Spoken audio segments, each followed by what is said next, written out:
Assalamualaikum warahmatullahi wabarakatuh.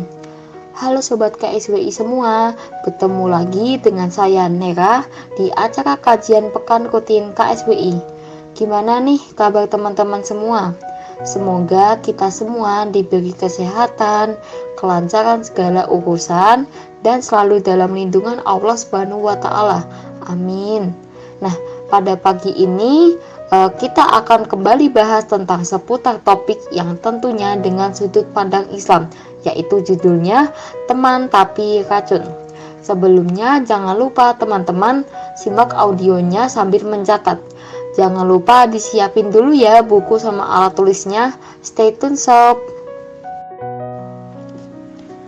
Oh ya sob, pernah nggak nih merasa kalau lingkaran pertemanan di sekitar sangat buruk dan tidak memberi kontribusi positif pada hidup? Nah, saat kamu merasa membutuhkan pendengar, temanmu terkesan tidak tertarik dan malah terus membicarakan masalahnya sendiri. Terkadang berinteraksi dengan beberapa orang teman terasa melelahkan dan membuat stres. Nah, hati-hati ya sob, bisa jadi itu adalah tanda kamu terjebak dalam pertemanan toksik alias toxic friendship, atau bisa dinamakan juga sebagai teman racun.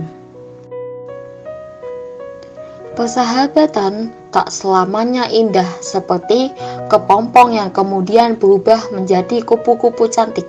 Ada kalanya persahabatan berujung nestapa lantaran kamu dikelilingi oleh teman-teman toksik. Nah, gini maksudnya. Orang-orang pernah bilang kan, teman itu kan kado dari Allah Subhanahu wa Ta'ala untuk kita. Nah, yang namanya kado kan kita nggak tahu isinya apa. Bisa jadi sesuatu yang kita harapkan atau malah tidak seperti yang kita inginkan. Nah, dalam urusan teman, kita senang banget pastinya kalau dapat teman yang nyaman diajak ngobrol, asik jalan bareng, kompak ngerjain tugas, tempat curhat, dan ngajak kita pada kebaikan. Nah, sebaliknya, ada juga ternyata teman yang kehadirannya bikin kita salah tingkah. Nah, kalau ngomong seenaknya bahkan terkadang bikin ilfil. Nah, kalau ngobrol pengennya didengerin mulu. Giliran yang lain ngomong, dia sibuk dengan dunianya. Bikin bete banget kan?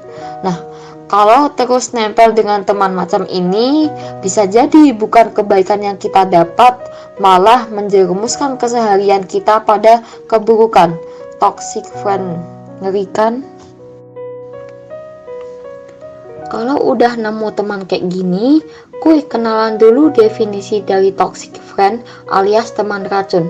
Nah, menurut seorang psikolog yang bernama Susan dalam psikologitoday.com menggambarkan pertemanan yang toksik sebagai hubungan pertemanan dengan teman yang beracun.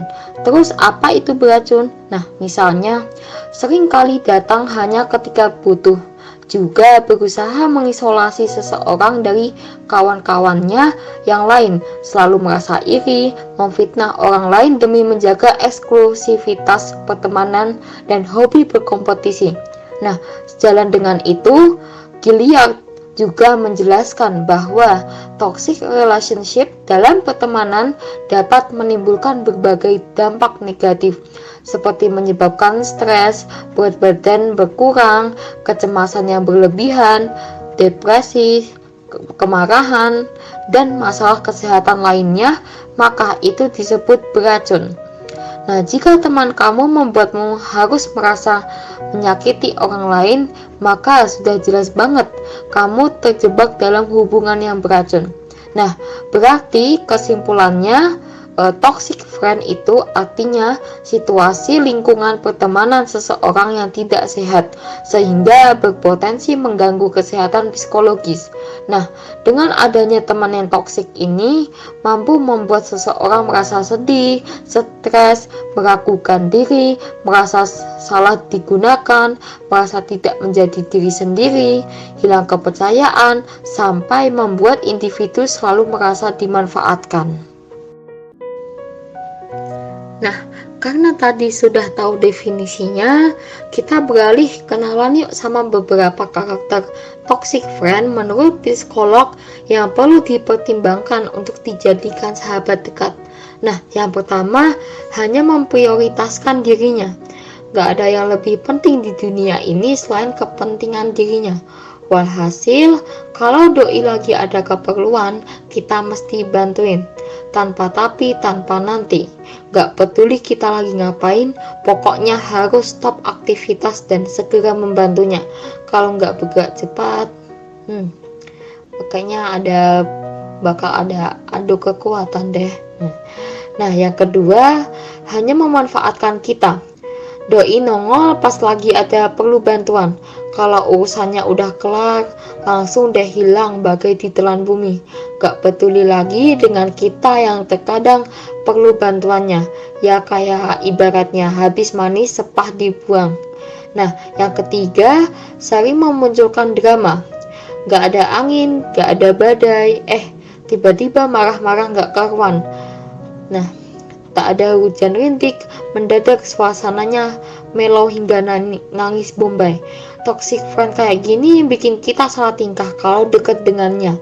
Moodnya nggak jelas, dan parahnya kita harus selalu memperhatikan dia karena seolah hidup dia hanya dipenuhi kekecewaan dan kesedihan. Nah, yang keempat, selalu bersikap negatif.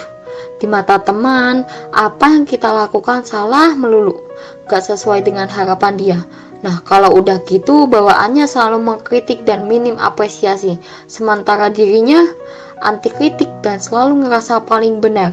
Yang kelima, hanya membicarakan dirinya.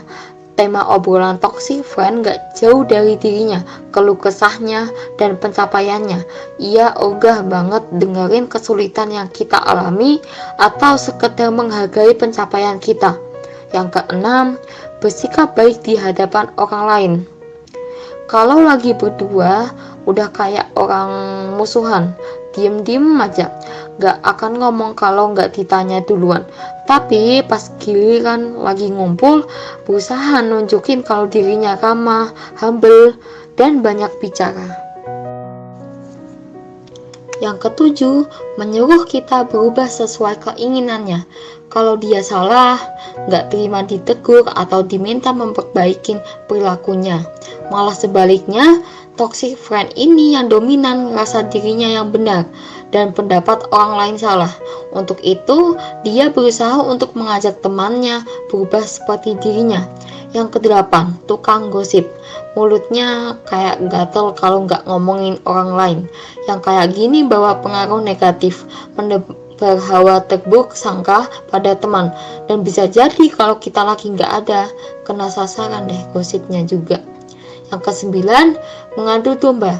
Toxic friend paling doyan membanding-bandingkan kita dengan teman lainnya, dan baginya teman yang baik itu sesuai keinginannya, sehingga kita dipaksa untuk berkompetisi dengan yang lain demi merebut perhatiannya. Nah, yang ke-10, tukang cari masalah. Jiwa petualang toxic friend seringkali menyeret kita pada masalah yang dia buat sendiri pada orang lain. Kita yang nggak tahu apa-apa malah kena getahnya. Ujung-ujungnya kita bisa ikut-ikutan jadi korban, pusing mikirin kelakuannya, bahkan secara fisik bisa terpapar penyakit lantaran depresi. Nah, kalau beberapa karakter di atas nempel pada teman-teman kita, berhati-hatilah. Boleh aja temenan, tapi nggak harus deket banget selengket perangko. Secukupnya aja, karena toxic friend kalau jadi sahabat dekat bisa bikin kita tekor dunia akhirat. Teman bagi kita sebagai seorang muslim bukan cuma pelengkap dalam keseharian. Lebih dari itu, mereka adalah cerminan masa depan kita. Disadari atau enggak, keberadaan mereka bakal ngasih pengaruh pada kita di dunia akhirat. Dalam sebuah hadis, Rasulullah Shallallahu Alaihi Wasallam mengingatkan, permisalan teman yang baik dan teman yang buruk ibarat seorang penjual minyak wangi dan seorang pandai besi. Penjual minyak wangi mungkin akan memberimu minyak wangi atau engkau bisa memberi minyak wangi darinya. Dan kalaupun tidak, engkau tetap mendapatkan bau harum darinya. Sedangkan pandai besi bisa jadi percikan apinya mengenai pakaianmu, dan kalaupun tidak, engkau tetap mendapatkan bau asapnya yang tak sedap. Hadis riwayat Bukhari dan Muslim. Nah, pengaruh dari teman itu bisa positif atau negatif. Toxic friend akan ngasih pengaruh negatif. Sebaliknya, honey friends alias teman sejati akan nularin pengaruh positif. Karena itu Imam Ali bin Abi Thalib mengatakan, temukan teman untuk dirimu sendiri dari antara saudara seagamamu, karena mereka adalah harta dunia ini dan juga dunia berikutnya. Nah, ini menunjukkan bahwa sahabat sejati itu ibarat harta dunia dan akhirat.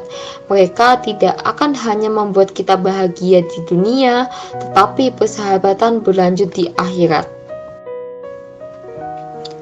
Kalau ternyata kita dikelilingi toxic friend, gak usah bete. Kita bisa jadi sahabat sejati bagi orang lain. Apalagi sebagai seorang muslim, menjadi sahabat sejati bukan semata-mata pengen dihargai balik, tapi bagian dari kewajiban kita sebagai umat terbaik. Bernilai ibadah pula. Gak sulit kok. Nah, berikut aturan mainnya dalam Islam. Nah, yang pertama, mencintai dan membenci karena Allah Subhanahu wa Ta'ala. Dalam Islam, persahabatan bukan untuk meraih manfaat atau simbol status sosial, tapi untuk meningkatkan ketaatan pada Allah Subhanahu wa Ta'ala. Rasulullah Shallallahu alaihi wasallam bersabda, tidaklah kedua orang saling mencintai karena Allah Subhanahu wa Ta'ala kecuali bahwa dia lebih mencintai sahabatnya. Nah, selanjutnya yang kedua, saling menghormati dan menghargai. Jalinan persahabatan gak selalu mulus. Terkadang ada perbedaan pendapat atau perbuatan yang menyinggung. Sikap terbaik sebagai sahabat sejati, nah, obrolin dan diskusikan dengan kepala dingin, bukan mendendam atau ngomongin di belakang. Selain untuk mengurangi prasangka buruk, bagus juga untuk menambah kedekatan. Rasulullah Shallallahu alaihi wasallam mengingatkan, jangan saling membenci, jangan saling memusuhi, dan jangan memutus hubungan. Jadilah kalian hamba Allah yang saling bersaudara. Tidak diperbolehkan seorang muslim memboikot sesamanya selama lebih dari 3 hari. Hadis riwayat Muslim dan Tirmidzi. Yang ketiga, menyembunyikan aib.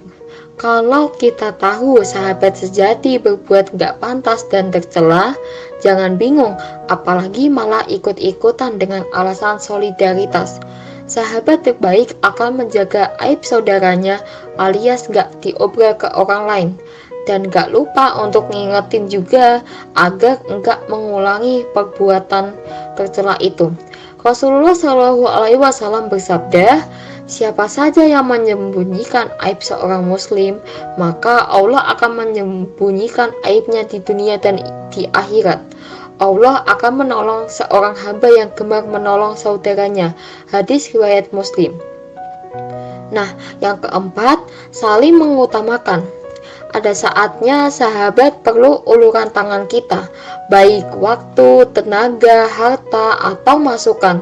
Jadi jangan sungkan untuk menawarkan bantuan, atau kita bisa ngasih hadiah untuk meringankan bebannya. Itulah yang diajarkan Rasulullah SAW. Tidaklah seorang menemani sahabatnya meskipun hanya sesaat di siang hari, kecuali ia akan ditanya tentang tanggung jawabnya dalam persahabatan itu. Apakah dia melaksanakan hak-hak Allah atau mengabaikannya? Nah, yang kelima, saling mengingatkan. Sahabat sejati pastinya akan mengajak untuk berbuat taat, bukan maksiat. Saling menasihati untuk kebaikan dunia akhirat. Karena seorang sahabat sejati nggak pengen temannya celaka atau dibenci Allah Subhanahu wa Ta'ala. Nah, sama seperti dirinya. Jadi jangan segan untuk saling mengingatkan dan menyampaikan kebenaran Islam meski terasa pahit. Semoga beberapa aturan main di atas bisa menjadikan kita sahabat sejati bagi orang lain, atau nyari sahabat yang memenuhi kriteria di atas. Percaya deh, sahabat sejati pasti ngasih kebaikan bagi kita dunia akhirat, karena pengaruh teman plus lingkungan sangat besar membentuk cara berpikir dan perilaku kita. Rasulullah Shallallahu Alaihi Wasallam mengingatkan, orang itu mengikuti agama teman dekatnya. Karena itu perhatikanlah dengan siapa ia berteman dekat. Hadis riwayat Tirmidzi. Oh ya, dalam mencari sahabat sejati harus sesama jenis. Yang cewek bersahabat sama cewek, juga yang cowok sama cowok lagi. Bukan berarti anti lawan jenis loh. Boleh aja temenan sama lawan jenis selama ada keperluan yang mengharuskan adanya komunikasi dan interaksi, seperti dalam mengenyam pendidikan, belanja di pasar, atau berobat ke dokter. Di luar itu, sebaiknya kembali ke alam masing-masing. Selain sesama jenis, muslim atau muslimah lebih layak kita jadikan sahabat sejati. Allah Subhanahu wa Ta'ala berfirman, "Hai orang-orang yang beriman, janganlah kau ambil menjadi teman kepercayaanmu orang-orang yang di luar kalanganmu, karena mereka tidak henti-hentinya menimbulkan kemudaratan bagimu." Quran Surat Ali Imran ayat 118. Punya sahabat itu memang indah tiada tara. Lebih indah lagi kalau dia adalah sahabat sejati yang bisa ngasih semangat kita untuk tetap terikat dengan aturan syar'i dan bersama-sama meraih ridho ilahi. Dan kalau udah punya sahabat, jagalah jalinan persahabatan, jangan sampai disia-siakan. Seperti dikatakan Umar bin Khattab, menjumpai saudara-saudaramu akan menghapuskan segala kesedihan. Apabila Allah Subhanahu wa Ta'ala memberkahi kalian dengan hubungan yang erat dengan muslim lainnya, maka peliharalah hubungan tersebut baik-baik. Punya teman tapi racun, mending ajakin ngaji aja. Sahabat dunia akhirat, mari merapat. No toxic friend, welcome honey friend. Demikian materi yang dapat saya sampaikan di pekanan KSWI ini dengan berjudul Teman Tapi Racun. Nah, dengan ilmu-ilmu yang didapat hari ini, semoga kita semua senantiasa istiqomah menuju ketaatan pada Allah Subhanahu wa Ta'ala. Amin. Kurang lebihnya saya mohon maaf. Segala kesalahan dan khilaf datangnya dari saya, dan segala yang benar datangnya dari Allah Subhanahu wa Ta'ala. Terima kasih untuk teman-teman Sobat KSWI yang telah mengikuti kajian pekanan ini dari awal sampai akhir. Saya pamit undur diri. Wassalamualaikum warahmatullahi wabarakatuh.